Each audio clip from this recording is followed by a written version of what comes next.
andrakotra ny andro pitiko voankazo tsy zaza matory io ka safosafoina de mety ho rendriky izay tory maso fanahy iana varatrana iana atsimo mitsiaro ny foko tsy lety ny zany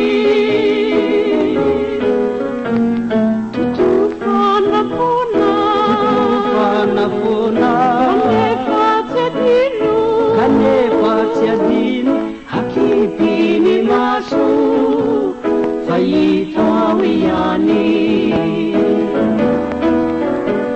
nifatsiarova na tsy azo tsavoina fa many mangidy ao amany makety tsy tina hieritsa nefa natsoina toafona pombo tsy hitaviko nifatsiarova na tsy azo tsavoina fa many mangidy ao anaty makety toafona pombo tsy hitaviko